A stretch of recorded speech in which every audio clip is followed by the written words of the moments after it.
Hey everyone, Mortgage Nerd here. So let's take a deep dive into what's going on in interest rates. So right here on the screen, we have mortgage bonds. Remember, as mortgage bonds go up, the mortgage rates are coming down. It's opposite. You see, back in November, mortgage rates were low, rates were high. Then we've been fighting this resistance area for a while, all the different things that were going on, lower inflation, all of that. Beginning of February, we've talked about this, jobs report, inflation higher than expected, rates started to come up. The mortgage bonds came down fast, hard, and we kind of hit a peak beginning of March. Then all the bank failures started. Even though the mortgage bonds went up, mortgage rates really didn't go down. So the same levels we were in here, the mortgage rates are higher in the same levels now. Mortgage lenders and banks are afraid of dropping the rates, and they're kind of getting caught with their pants down, because if rates go back up, they lock in a bunch of clients. When they sell the loans, it's at a higher rate. They're losing money if they do that. This is why we're seeing a lot of people being forced to pay points as well. It doesn't mean paying a ton of points is where you should be, but we are seeing a lot of people having to pay points, a lot of clients. So now let's look at the 10-year treasury. The 10-year,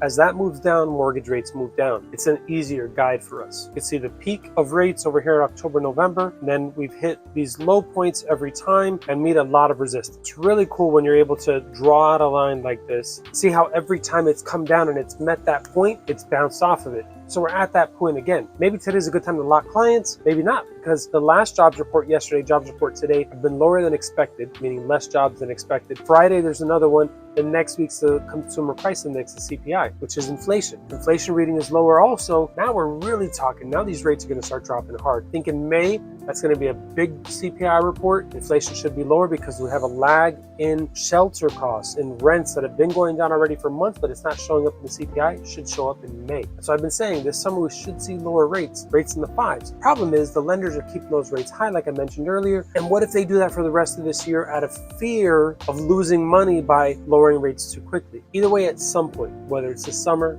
or at the end of this year or the beginning of next year, rates are going to be in the 5s. When that happens, demand is going to skyrocket. It's already gone up since the beginning of the year, and there's not enough supply. I'm making another video now on that, on supply, what that means for real estate short-term and long-term. Hope you enjoyed this on the mortgage rates. Mortgage Nerd out.